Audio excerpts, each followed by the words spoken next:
To Malaysia, small and medium enterprises said they expect no cash inflow for at least 3 months due to the nation's ongoing movement control order or MCO to curb the spread of the coronavirus there. Ruby Tinawin reports from Malaysia, joining us live. Ruby, what are your updates? Yeah, Malaysia and small and medium enterprises said yesterday they expect no cash inflow for at least 3 months due to the nation's ongoing movement control order to curb the spread of the COVID-19 pandemic. Malaysia's MCO, which was initially scheduled between March 18 to 31st, which is now extended until April 14, requires non-essential businesses to stop operation while the public has been ordered to stay at home to curb the COVID-19 outbreak. With the extended MCO, SME Malaysia National President Datuk Michael Kang said in a statement that the biggest challenge for SME is cash flow as they evaluate how Malaysia's 250 billion ringgit economic stimulus package, which was announced by the Prime Minister last Friday, will mitigate COVID-19's economic impact on them. SME Malaysia, in partnership with BizFair Brands and Marketing Group, launched a survey which attracted at least 15,627 SMEs responses in less than 18 hours, which aim to gauge the sustainability of Malaysia SME during the COVID-19 crisis and impact from the MCO on these companies. He said most SMEs are very tight in cash flow. It is expected that there will be no cash inflow for at least 3 months. And yet, SME will still need to continue paying full salary, rental, and some statutory payments. He said SMEs are afraid to have high gearing as many of them already have existing loans. The economic uncertainty for the next 6 months will burden repayment capability and risk going under bankruptcy. In Malaysia now, 4% out of 22.5 that have been applied for the loan have been rejected by the banks. Now, meanwhile, strict rules to be enforced during the second phase of a movement control order here in Malaysia. As part of a tightening measure under the movement control order, which will start tomorrow, April 1st, there will be shorter operating hours for businesses that are allowed to open. And the government has warned that there will be more of such stricted rules. At press conference yesterday, Defense Minister Datuk Seri Ismail Sabri Yaakob said 828 people were arrested on Sunday at roadblocks and during police patrols. He also said the number of people arrested for breaking the MCO is increasing, and this is because the police are now taking more serious action. So far, the police and the army have set up 1,520 roadblocks and performed checks on 257,000 plus vehicles throughout the campaign of MCO, which began on March 18. Ismail Sabri said roadblocks at toll plazas had been increased from 23 to 65, with plans to raise them to 114 nationwide. Now, in total, of the number of police, army, and Malaysian civil defense officers that have been deployed reached 67,774 as to this day. He said Malaysia have more officers in reserve, and the government will increase the number from time to time as deemed necessary. He also said the second phase of the MCO, which will begin tomorrow until April 14, would see additional restrictions, including shorter hours for businesses and services. This comes as an authorities move in to disinfect the entire country. It involves sanitation of road equipment, public transport, public markets, sidewalks, transportation hubs, low-cost people housing project areas, and others within the red zone. It was reported earlier that major public cleaning and sanitation exercises have started in 6 areas which were identified as COVID-19 red zones in Malaysia. The sanitation exercises will eventually cover more than 47 red and orange zones nationwide. Now, as reported earlier as well, Malaysia's health ministry has detected 5 generations of positive COVID-19 cases that were linked to the Tabligh gathering in Sri Petaling Mosque last month. Health Director General Dr. Seri Dr. Nur Hisham Abdullah said that from the Tabligh cluster, they have seen 5 generations of infections. If we were to trace the 711 people from the Tabligh cluster that were tested positive for COVID-19, the 711 people had infected their families, which are considered the first generation. Their family members then infect their neighbors, and these neighbors infect their friends. The Tabligh gathering has spread infection across 5 generations, according to the Director General. The Tabligh cluster makes up in total 55% of all COVID-19 cases in the country so far. And this gathering, which took place on February 27 to March 3, saw about 16,000 attendees, with 1,500 of them being foreigners from 25 different countries. Following the Sunday report that 91 out of 274 students from a religious residential school in Sungai Lui were tested positive, the government ordered full lockdown at 7 villages in Sungai Lui located in Hulu Langat. Hulu Langat is one of the red zone identified for COVID-19 cases. So this, again, the 91 cases were believed to have been linked to Tabligh cluster as well. Now, drones are now being used to monitor compliance of the residents in Hulu Langat for this extended movement control. Now, again, in an announcement made yesterday by the Health Director General, he reminded all Malaysians to play their part, adding that they were the key to stopping the spread of the deadly virus. He reminded everyone to continue stay home and keep observing the movement control order. By doing this, it will help flattening the curve, enabling more time and capacity to cater to people's healthcare needs. He also said Malaysians must continue to maintain social discipline in the next few weeks to break the chain of the COVID-19 outbreak. This is what he said in his speech. We must all come together as one and follow the stay-at-home order. The Health Ministry will continue with its public health activities and carry out active case detection. We can increase testing and also identify target groups. We test them and isolate them early.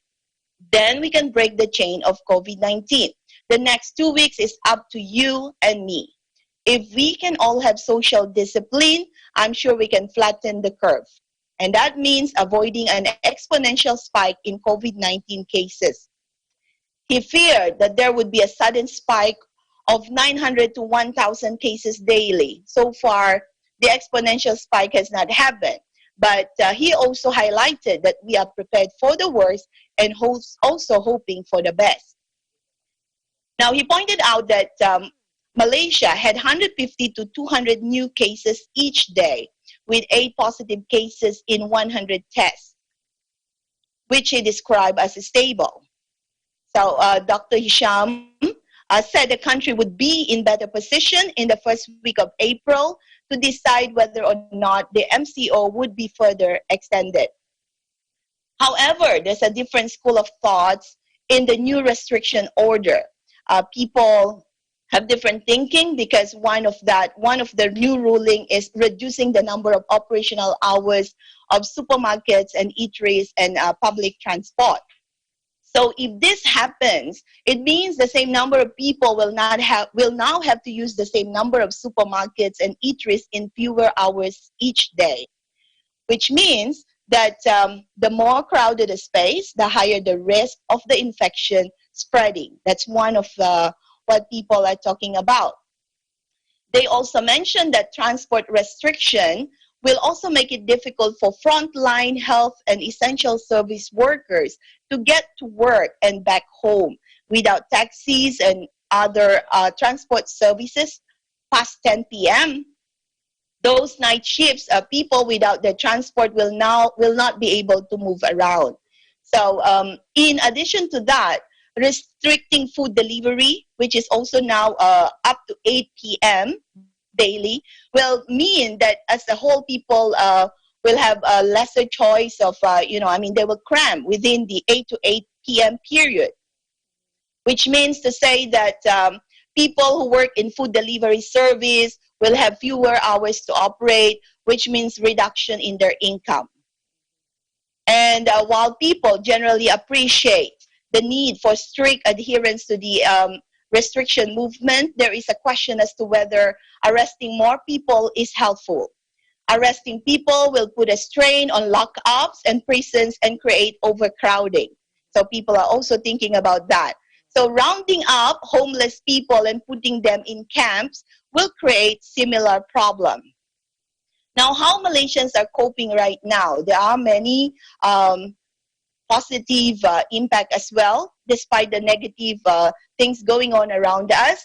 MCO sees more people turning delivery men because there are two companies here, Grab and Food Panda. They hire more people to be their delivery servicemen because there's a lot of orders being made. So that is an alternative substitute for a substitute income for them.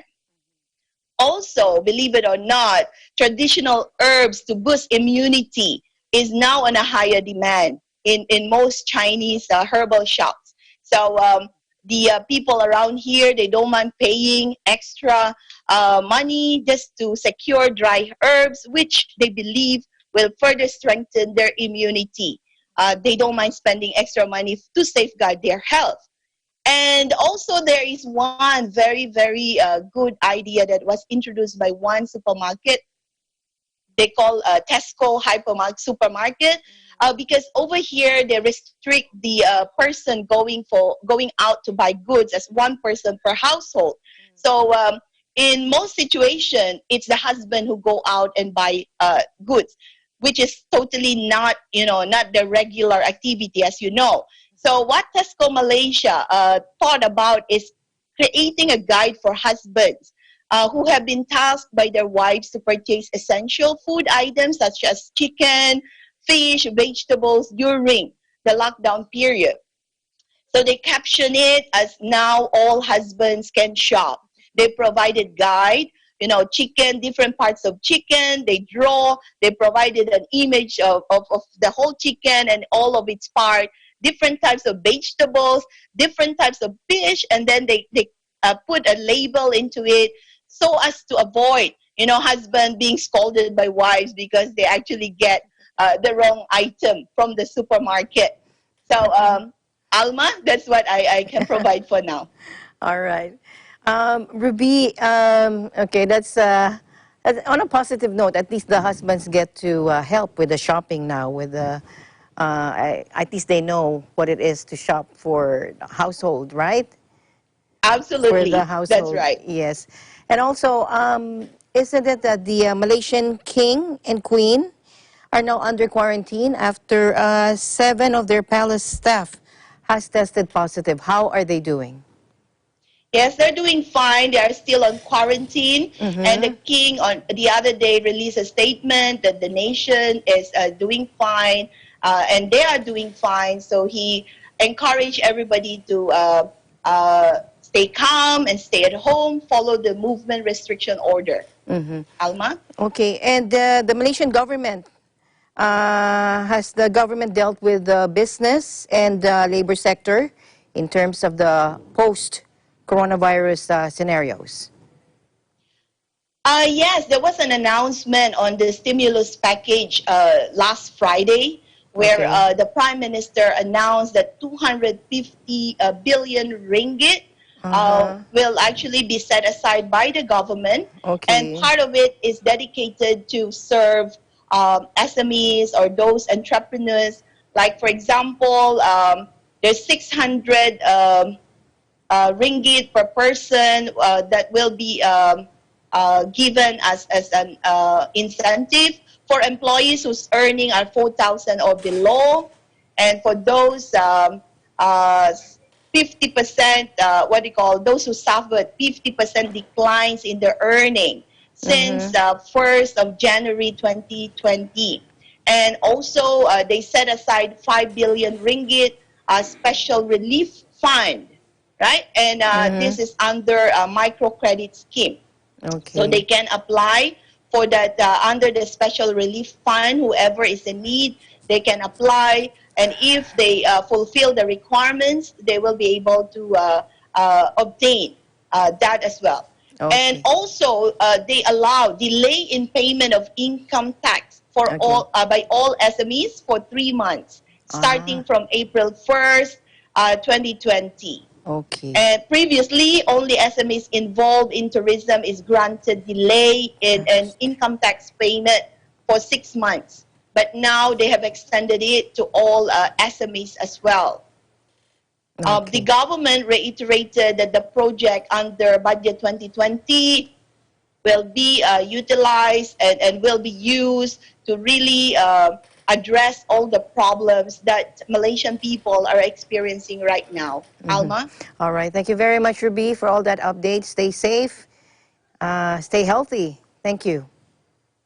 Yes. Reporting from Malaysia EBC Bureau, this is Ruby Tinawin. We live in interesting times.